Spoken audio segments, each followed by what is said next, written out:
Hey, what's up, y'all? Good morning, everybody. I should have started out with good morning. But good morning, everybody. It's your boy Domino 7 here. I would like to welcome y'all to the Domino 7 show, live location at my crib, okay? Well, not necessarily live, but recorded. Well, live, whatever, okay? All right. So today is the anniversary of Hurricane Katrina and Hurricane Ida, okay? 17 years since Hurricane Katrina hit us, and it's been 1 year since Hurricane Ida hit us. So so anyway, if you've been a victim of Hurricane Katrina, you've been living throughout that time. You could comment below. Okay. Yep. So it's been 1 year since Hurricane Ida, 17 years since Hurricane Katrina. Okay. So on the anniversary of Hurricane Katrina is the anniversary of Ida. Yeah, that makes good history. Yep, it makes good history. Okay, all right. So, all right. So the way I think about it, ladies and gentlemen, I mean, throughout these hurricanes, I was afraid, I was upset, sad, everything. Powwowed and stuff like that. Okay, let's start from Hurricane Katrina. Okay, I mean, thank God this didn't happen when I was a kid. Thank God that didn't happen when I was still in school. Okay, so that was my fourth year out of school, if I'm not mistaken. Okay, well, my first year out of school was 2003, 2004 school year, and my second year out of school, 2004, 2005 school year, and my third year out of school. Yeah, that was that. I mean, Hurricane Katrina started my third year out of school. Okay, didn't have a chance to enjoy that. So anyway, what happened was I took my games and stuff out of my house. I left my music CDs and my Sega Genesis games at my house. Okay, in that house where I was staying at that I showed y'all. If y'all remember. Okay. All right. So so anyway, uh uh, uh things was kind of where I left it. You know. Yes, it was. Okay. So let's go back. Okay. All right. I went to my grandmother's house. She was living on the first floor of the St. Bernard project. Across the street from Asia Baptist Church. So so anyway, what I was doing, I was looking at this, that, and other. Okay, went to sleep. The wind started roaring. Ooh, sounded like a girl was screaming. So I went outside, and then I saw water on the ground. Okay, it was the city was flooded. I'm like, where the hell all this water came from? You know, not knowing that the levees busted. Not knowing that the levees was busted. Okay, I was by my grandmother house in the St. Bernard project. Way before they turned it into Columbia Park. You know, so so you know what? All that time, I mean, well, I'm skipping something. All right, telling my story in sequential order. Okay, so anyway, I was by my grandmother. The water was rising slowly. I didn't know that water was rising. Well, I didn't know it was gonna rise. I meant to say. So so anyway, we were sweeping the water off the porch. We were sweeping the water off the porch. Then the water was getting higher and higher, slowly but surely, fast as it come. You know. But thank God I ain't seen no gators or no snakes. But I seen teeny tiny frogs. You know. Yes, indeed, I did. You know. I mean, almost remind me of an episode of Hey Arnold. You know. when the heavy rain hit and the water was rising, So I mean, all right, I'll get to that Hey Arnold episode another time, okay, or later or something. So I was scared for my life.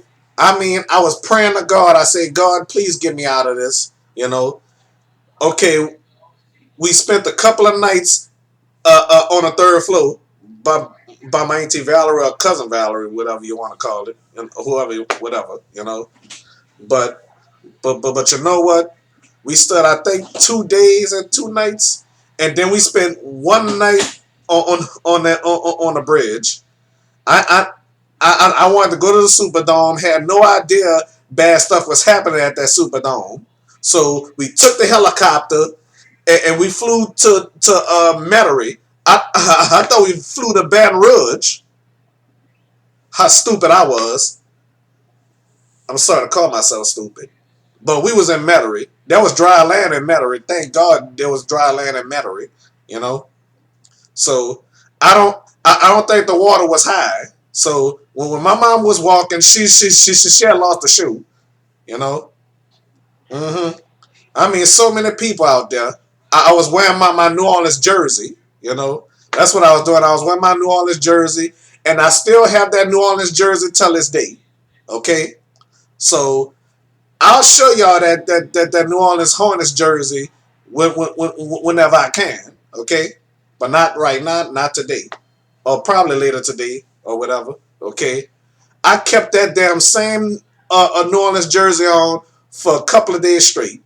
I said I wasn't gonna change until I get out of there.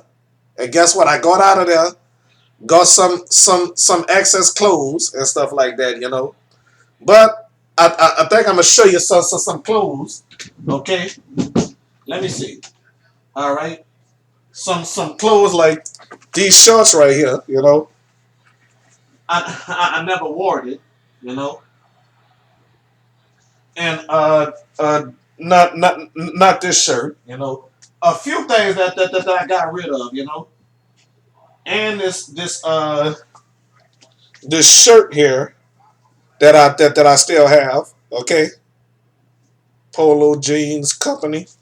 Yep, still some donated clothes and these red shorts. You know, well, I mean, I still kept those things because I want. Well, I got rid of some of the clothes from it.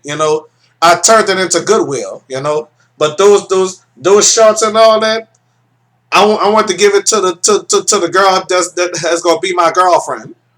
Well, that part ain't gonna happen. I'll give it to some girl who I'm really really close to, either Brittany, Kirsten, Nyla. Well, Nyla ain't gonna wouldn't be able to fit that. You know. Oh well, what the hell? All right. So anyway, went to Thibodaux, Louisiana. Yeah, Thibodaux, Louisiana, in this shelter, in this gym at Nicholls State University, if I'm not mistaken. Okay.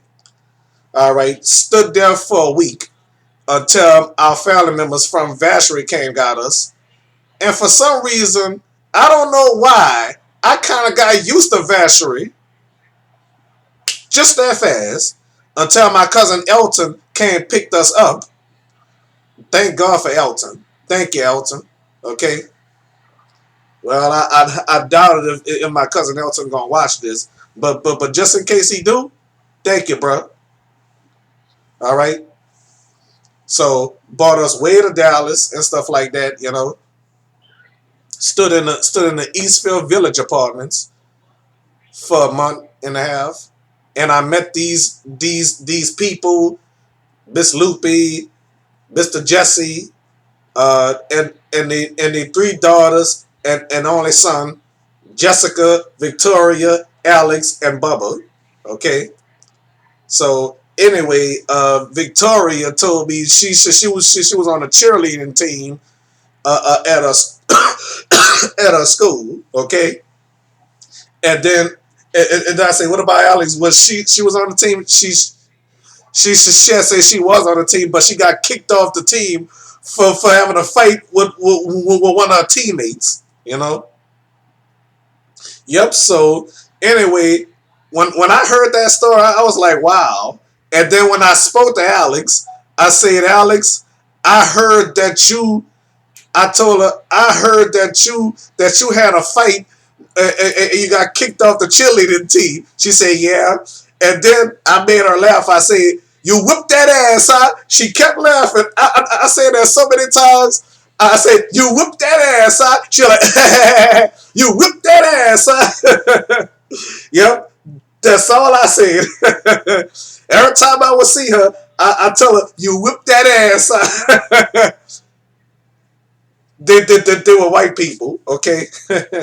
Yeah, so anyway, just in case them people watching this, if y'all so happen to watch this video, how y'all doing? I hope y'all doing good. I don't know where y'all moved at, but I hope y'all happy where y'all at, okay? Yeah. I love them people out there. They treated us nice out there, you know? And then we moved to New Iberia, okay? Then we moved to New Iberia, Louisiana. Hmm. I thought we was moving to Lafayette. I almost didn't like New Iberia at first, you know? And then all of a sudden, I started getting used to New Iberia. And I said to myself, I love it out here. I don't think I want to leave. My mom asked me, do you want to stay in New Iberia for the rest of our lives? At first, I say no, you know. And then all of a sudden, I got used to New Iberia. And I wasn't gonna make no new friends until I got in contact with Randy or Dwayne. Okay, so so anyway, y'all, I got in contact with Randy first. Thank God for that. You know, thank God I got in contact with Randy. You know, so so anyway, that's when I started meeting some new friends. You know, out there in New Iberia. Okay, yep, met Scotty, and a few other people, especially Donald Lopez Jr. Yeah, y'all seen him on my video before cutting my hair at La Salon. I missed them people, except one. I'm sorry, but she will know who she is though. Well, I didn't like her the first time I met her. Then I started liking her. Then I don't like her all over again. So anyway, good luck to her. You know, I'm not I'm not gonna mention her name, but if she watching this video, she should know who I'm talking about. You know, but for some reason I don't like her at all. You know, I really don't like her because you know.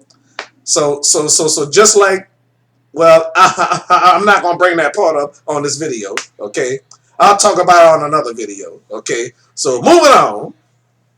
As the years go by, I met some people.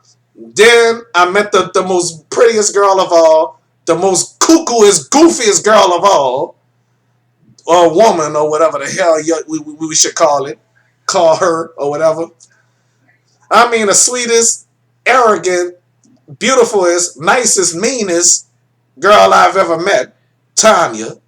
You know, I mean, when we started knowing each other the first year, everything was good until one time she ate something weeks after the 4th of July that she had in the refrigerator or whatever. That she came to work sick, threw up and all that. She told me that, you know. All right, yeah. So that's all I must talk about. All right, and then we came back to New Orleans, stood by my grandmother. Hurricane Isaac hit. You know, I don't know if this the day that Hurricane Isaac hit New Orleans or not. It was a Category 1. Thank God for that. You know. So moving on. Skip everything. Let's go to Hurricane Ida. Okay.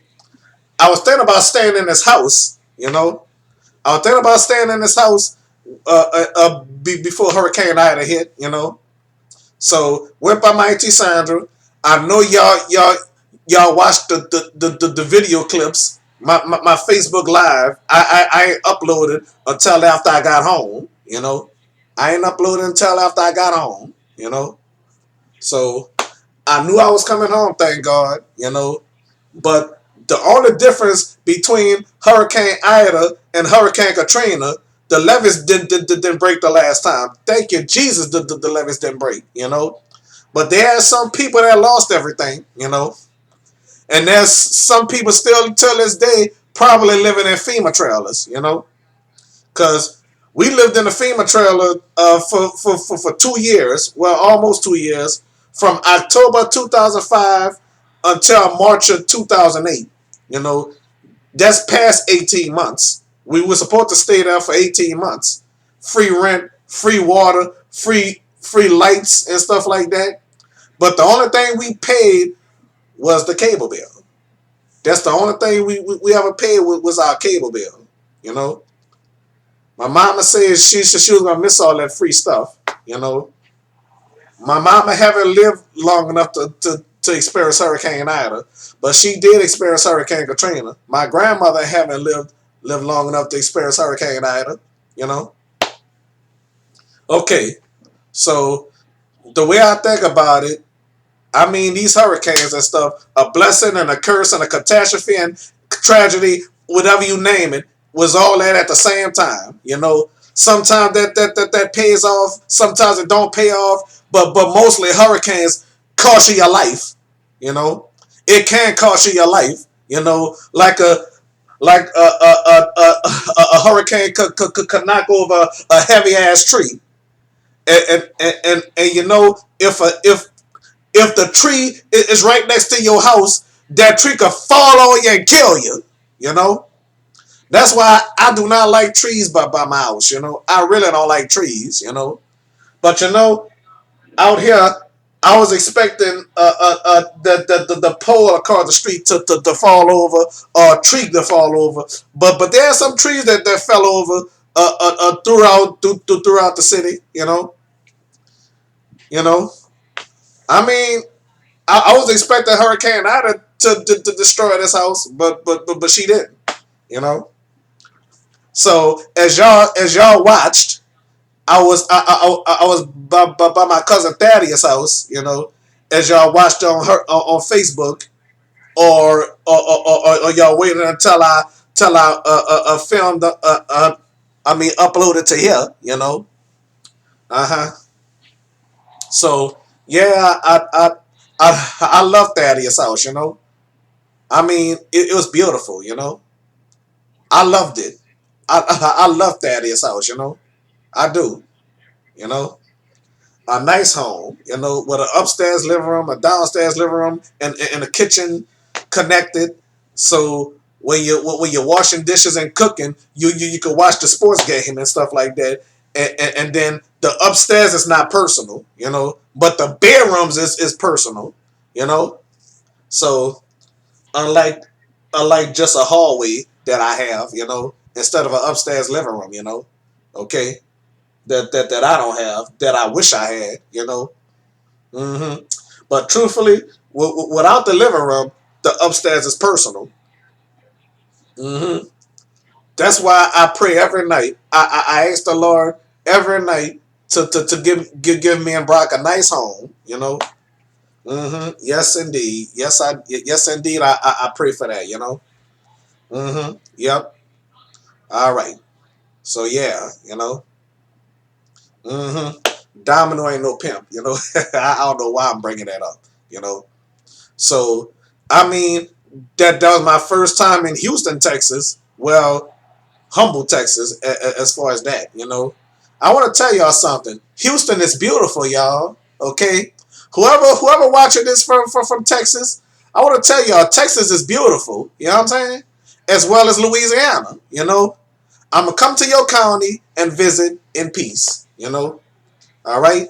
So after all this I've been through with these hurricanes and stuff like that, I mean, with Hurricane Isidore did barely missed us, okay, and whatever hurricane that was in our way, like in 1998, You know. hmm Yep. So all these hurricanes that we've been through, that y'all been through, watching all them flooded streets and stuff like that, people losing everything and stuff like that. That's a heartbreaker.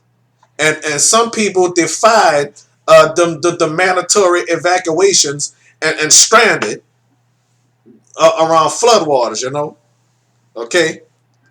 So I was listening to the radio one day. You know, people was looting stuff like clothes and stuff and shoes or whatever. Hmm.